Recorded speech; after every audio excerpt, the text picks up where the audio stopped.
I've now spent a ton of time using the brand new, cheapest version of the Microsoft Surface Pro with the Snapdragon X Plus processor. And I think I'm prepared to now say, yeah, this is worth buying. It's not perfect, and also that's not a general recommendation for everybody, but for you out there that need the flexibility to go back and forth between tablet and laptop without lugging around both, yes, this is for you. And for me, coincidentally. But before we get too far into that, I'd like to thank today's sponsor, Factor. Factor is a prepared food delivery service that lets you eat stress-free this summer with Factor's delicious, ready-to-eat meals. Every fresh, never frozen meal is chef-crafted, dietitian-approved, and ready to eat in just 2 minutes. These meals show up at your door ready to be popped in the microwave, which, let me tell you, as somebody that's working a full-time job, running a YouTube channel, and getting a master's degree, I am very appreciative of eating actual quality food throughout the day. It's just so easy to use. You don't have to make anything, boom, it's just ready to go. It's all done for you before it even arrives. Head over to factor75.com or click the link below and use code EverydayDad50 to get 50% off your first Factor box and 20% off your next month of orders. That's code EverydayDad50 at factor75.com. Click the link below. Back to the Microsoft Surface with a quick note that yeah, you just heard Factor is sponsoring today's video. Microsoft isn't paying me to say this. I bought the Surface and all of the ancillary equipment myself. And a reminder, this is the cheapest base model version with the lower end processor and lower end display. Either of those upgrades could change the experience in subtle and not so subtle ways. A departure from normal you should buy videos is I normally only focus on positives in a video like this because these videos they're half recommendation and half validation for those of us that have buyer's anxiety. Look, I have total buyer's anxiety and I regret things the second I buy them. Sometimes we need a little help with that to say, hey, did I actually make the right decision? This is such a unique piece of equipment though that I want to start off with the reasons not to buy this because there is a filter that needs to be in place. This is not for everybody, but if you can get past the reasons not to buy, legitimately there isn't anything else on the market like this computer. First off, if you need a tablet solely? I think he meant tablet solely. This guy, am I right? iPads, Samsung tabs, I assume other people also make tablets. Those are all way better than the Surface because while you can write on the screen, a lot of tablet-esque apps or functionality either isn't available, it doesn't work as well, or it's just too big and awkward to try and use this as a tablet primarily. Second, if you need a laptop exclusively, this isn't really the tool for you either. It has too many compromises that other actual laptops in this price range don't have. There are more powerful options out there. There are more productive options out there. Gaming laptops, port-based laptops. Heck, the almost 5-year-old M1 MacBook Air, I would argue, is a better overall laptop compared to the Surface Pro. And yet, if you need a little column A and a little column B frequently, team, this is the best, most versatile computing gadget that I've ever seen. Now that the reality of buying a hybrid like this is out of the way, I get to gush for the rest of the video on why this thing is so good, because even though we started off a little hesitant, it is so good. I want to focus this rest of the video on why the Surface is good for the main reasons you'd buy a laptop or a travel computer in the first place: battery life, portability, and versatility. First off, battery life here is remarkably good, but remarkably good comparatively. It's not MacBook good, not even MacBook Air good, but what it does is provide a level of battery life that in the Windows world generally means needing big, honking batteries and immediate transition to power saving mode on much larger laptops. Here with the Surface, I've found the Snapdragon power efficient enough that I can get through travel days without any issue. Now, it has not been able to provide me a solid work day's worth of use totally unplugged like I've been able to get on my MacBooks, but I don't see that as a deal breaker because this is far better and noticeably so compared to other small Windows productivity laptops. Case in point, for work, I'm provided a Dell Latitude.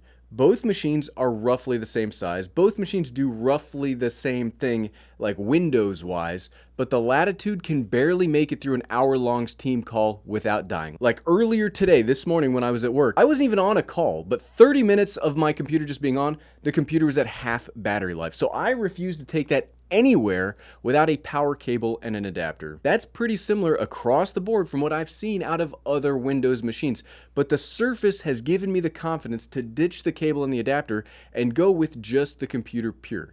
That probably sounds like a small thing, but it has some pretty big ramifications for what I have to bring with me either when I'm traveling or when I'm working. So bottom line, this is pound for pound the best battery life of any Windows laptop-esque device that I've ever seen. There is still a way to go to match Apple, but this is the first time in a long time that I felt a Windows laptop battery life was adequate. Next up, portability. Like, what if you just want to use this, like what all do you need to make it work? When we talk about this here, a large part of this is supported by that battery life being so good. These things kind of build on top of each other. It's almost like I planned it out that way, or it just so happened to work out that way once I started writing. This 2-in-1 is very small. Comparing it again to that Dell Latitude, it has roughly the same screen dimensions, even though it's just a way smaller package overall. It is a tablet most of the time, but you can pair it with a Microsoft or a third-party keyboard to turn it into a laptop stand-in. One of the things that really helps in the portability department is this unique looking port on the side. While this primarily out of the box acts as a third charging port, this can also pass data. It's essentially the perfect iteration of a port specifically designed for docks. I did have issues working with Microsoft Surface docks when I first purchased the Surface.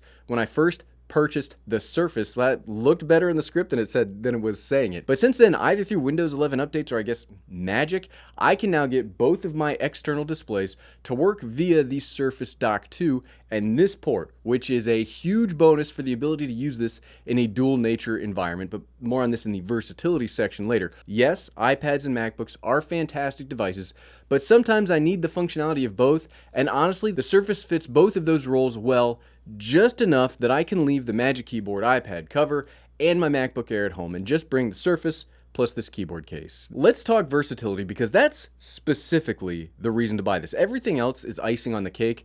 The versatility is the cake. Like I said, if you need a specific function, be that content creation, gaming, or anything power task adjacent, this probably isn't the machine for you. And I want to make that clear because it bears an understanding. While this is an ARM-based processor, Windows is still grappling with how to best approach ARM. It's not like Apple where there's a single platform to design for. Here, you have other parties making computers. x86 isn't going anywhere. It's a miracle that this thing works as well as it does. Another thing, video editing software is slowly becoming ARM native, but for me, it's still not great. The key thing that makes this work, though, are productivity apps that have already migrated or don't have too much of a penalty when emulated. Thankfully, I use the Microsoft Suite or the Google Suite for my master's degree, work, and YouTube. So it's either already ARM-based or it's cloud-based. And if it runs through a browser, who really cares? Because of all that, I have all the laptop power I need when writing papers, but also I can bust out the Surface Pen when I want to manually write things down or when I want to whiteboard with my team virtually. I hate using the Teams whiteboard app with a mouse and keyboard. It loses all of the benefits that you normally get when stream of conscious designing something or sketching out ideas. And I use whiteboards all the time. I don't know how, it's just like talking without moving my hands. I don't know how to think work-wise without being able to sketch everything out. And this makes so much sense as a travel work kit because it's like a whiteboard in your bag. It also happens to be able to make PowerPoints, check work emails, or do any of those other things that you also need to do with work. And it does all that while being smaller than most laptops and having better battery life than most laptops. Plus, that hypothetical whiteboard, yes, we're going to take that as far as we can, could also be used with a single cable to turn it into a home computer with dual monitor, mouse, and keyboard support. That's the power. Well, not the computer power. See what I did there? But power nonetheless of the whiteboard. I mean the Microsoft Surface Pro. Also, a few honorable mentions for things I enjoy, but couldn't fit in one of those sections easily. Windows Hello, it's awesome and I wish all laptops had it, cough cough, Apple. The Surface does have internal fans for cooling, but I almost never hear them. Unlike literally every other Windows laptop I've ever used, I can hear my Dell Latitude right now, and all it's doing is just sitting there not doing anything. The touchscreen is so nice, and I love being able to swap between typing and writing as I feel both let me brainstorm in different ways. Also, while I started out disliking this keyboard quite a bit, In my time, the variable angle nature of it, like you could have it flat, or you could bring it up like here to have a little bit steeper of an incline, I find it works very well, keeping me comfortable while working. The trackpad does kind of suck. I do like that it has a little handle here on the edge, so it's easy to grab a hold of the surface and not feel like you are going to drop it. The screen also gets bright enough to see in all but the worst of lighting conditions. I don't know why, but Windows 11 has totally won me over, so much so that I've gone totally over to Windows for all of my computing. I built, you've probably seen this in the back here, I built, can you see it right there? Yeah. I built a brand new custom PC for my home computer, and this Surface is my travel laptop/tablet. Whew, long story long, the Microsoft Surface is excellent, and it's wholly surprised me with how well it fits into my own personal workflow.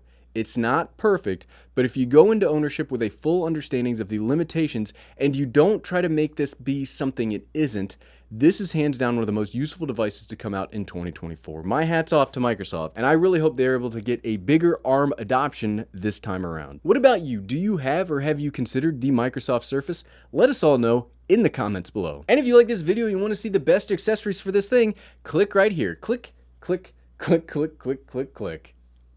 Thanks for watching.